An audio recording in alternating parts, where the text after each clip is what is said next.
डोडा के लाल द्रमन इलाके के घने जंगलों में लगातार 12 घंटों से ऑपरेशन चल रहा है। सुरक्षा बलों और एसओजी के जवानों और आतंकियों के बीच लगातार इस ऑपरेशन में अभी तक अफसोस की बात यह है कि 4 जवान जो है एक अधिकारी समेत वो शहीद हुए हैं और बाकी के जो जवान हैं उनका इलाज चल रहा है, वो भी घायल हो रहे हैं। इस समय आपको बता दें कि हम ग्राउंड जीरो पे हैं और ग्राउंड जीरो में किस तरह से हाइड आउट और घने जंगलों में कच्चे बनी ढोक में आतंकी जो है वो सहारा लेते हैं, कैसे वो रुकते हैं और वो क्या क्या उनको मदद की चीजें यहाँ पर जो है वो स्थानीय लोगों की तरफ से मुहैया कराई जाती है, क्योंकि आतंकी लंबे समय से यहाँ पर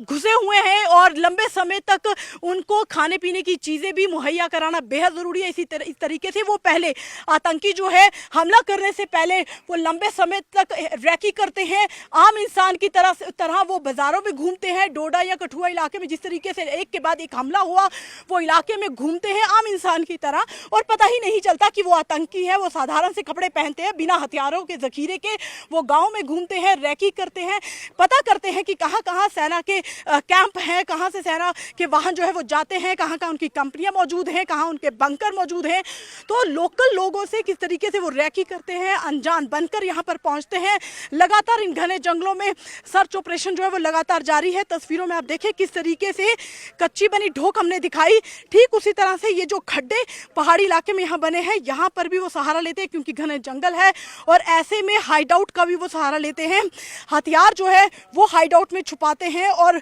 बाद में रैकी करने के बाद जब वो हमला करते हैं, पहले अपने ठिकानों से हथियार लाते हैं और उसके बाद वो जो है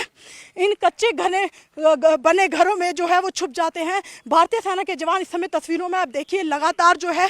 वो उन्होंने इलाके को घेरा हुआ है। ये घने जंगल है, इस टॉप पे जो है वो मुठभेड़ 12 घंटे से लगातार जो है वो जारी है और ये वो घना टॉप है। हालांकि हमें आगे जाने की अनुमति नहीं है, तो कोशिश करेंगे कि यहाँ से ही हम कैमरे से आपको दिखाने की कोशिश करेंगे कि ये जो ऊपर की टॉप है, ये जंगल की जो तस्वीरें आप देख रहे हैं वो बिल्कुल नज़दीक है, ज़्यादा दूर नहीं है, कुछ ही दूरी पर ये पहाड़ है और जहाँ पर ये हमला जो है वो हुआ है 12 घंटे से ज़्यादा हो चुका है। इन घने जंगलों में लगातार जो है वो हमारे जवान जो है वो पहुँच रहे थे, सर्च कर रहे थे, सुरक्षा बल वहाँ पर पहुँचे थे, एसओजी के जवान वहाँ पर पहुँचे थे,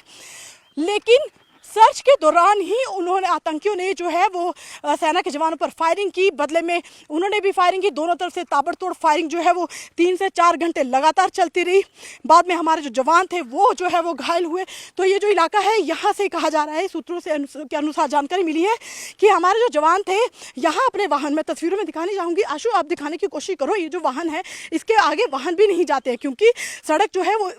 असाधारण सी बनी हुई है, सड़क बिल्कुल ठीक नहीं है, यहाँ से आगे वाहन नहीं जाते हैं। तो ये जो सेना के जवान गाड़ियों के साथ यहाँ मौजूद हैं और बिल्कुल ऊपर जो है वो कच्चे बने ढोक जो आप देख रहे हैं, बहुत ज़्यादा दूर नहीं है, बिल्कुल नज़दीक ऐसे ये ढोक कच्चे बने मकान है जहाँ पर आतंकी जो है वो लगातार सहारा लेते हैं, लगातार छुपते हैं। हाल ही में डोडा में जो मुठभेड़ हुई थी उसमें 3 आतंकी जो ढेर किए गए थे, ऐसी ही बनी कच्ची ढोक में उन 3 आतंकियों को मार गिराया था और बाकी आतंकियों को निस्तेनाबूद करने के लिए सर्च ऑपरेशन जो है उसके बाद लगातार चल रहा है। और इस सर्च ऑपरेशन के दौरान ही जैसे ही भारी भरकम हथियारों के साथ हमारे जो जवान हैं वो जब मौके स्थल पर पहुंचे तो अंधाधुंध आतंकियों ने फायरिंग जो है वो कर दी, क्योंकि आतंकी लगातार इन्हीं जंगलों में छुपे हैं। वो रास्ता बदल रहे हैं, जगह बदल रहे हैं और रैकी करके जानकर, क्योंकि उनके साथ 2 स्थानीय जो गाइड है वो मौजूद है जिनकी वजह से उनको मदद मिल रही है और वो आए दिन अपना रास्ता बदल रहे हैं, यहाँ से भागने की कोशिश कर रहे हैं। लेकिन इन घने जंगलों में जब सुरक्षा बलों ने यहाँ पर अपनी मौजूदगी दिखाई, भारी भरकम हथियारों के साथ हमारे सेना के जवान भी थे, तो उन्होंने भी जवाबी कार्रवाई में फायरिंग की। यहाँ से पैदल, आपको बता दें ये जो सड़क आप देख रहे हैं, आप सड़क दिखाने की कोशिश करें, यहाँ से गाड़ियों का जाना बेहद मुश्किल है। यहाँ से आगे की अगर रास्ता दूर से अगर तस्वीरों में दिखाने की कोशिश करें कि यहाँ से छोटी गाड़ी भी यहाँ से नहीं जा सकती, लेकिन जो गाड़ियाँ आप सेना के हमारे कैमरे की तस्वीरों में देख चुके हो, इन यहाँ पे ही सेना की जवानों की गाड़ियाँ लगी। ये जो गाड़ियाँ हैं आप देखिए, ये गाड़ियाँ यहाँ पर लगी, यहाँ से जो जवान है अपने भारी भरकम हथियारों के साथ इसी रास्ते से होते हुए उन घने जंगलों में गए तो सर्च ऑपरेशन के लिए थे, लेकिन उनको नहीं मालूम था कि हम सर्च ऑपरेशन के लिए जा रहे हो, आगे जो आतंकी हैं वो घात लगाकर बैठे होंगे और उन पर हमला कर देंगे। आए दिन हमारे भारतीय सेना के जो जवान हैं देश की रक्षा करने के लिए वर्दी पहनते हैं, घने जंगलों में आतंकियों को ढेर करते हैं, निस्तेनाबूद करते हैं, लेकिन आतंकियों को नहीं पता कि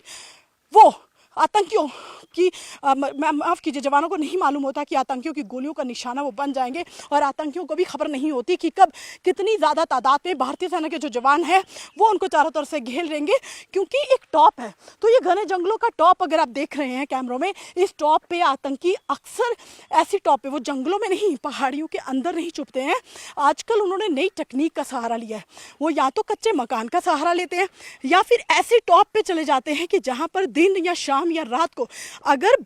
सुरक्षा बल वहां पर पहुंच रहे हैं तो उनको पता चल जाए। जाहिर सी बात है, घने जंगल है, रात में अगर सेना की पार्टियां वहां पर पहुंचती हैं तो वो टॉर्च या डिम लाइट का इस्तेमाल करती हैं, तो उनको इशारा मिल जाता है कि यहाँ पर किसी के आने की अनुभूति जो है आतंकियों को हो जाती है। यही कारण है कि उन्होंने कल भारतीय सेना के जवानों पर जो है अंधाधुंध फायरिंग की, जिसमें अफसोस की बात है कि हमारे 4 जवान एक अधिकारी के समेत शहीद हो गए। इलाके को कॉर्डन किया है, हेलीकॉप्टर से लगातार सर्च चल रही है। और ये भी बता दें कि और जो हमारे जवान हैं वो भी जो है वो घायल हुए हैं, जिनका उपचार चल रहा है, लेकिन इलाके को घेरा है। आतंकियों को जब तक निस्तेनाबूद नहीं करेंगे तब तक यहाँ से जवान नहीं हटेंगे।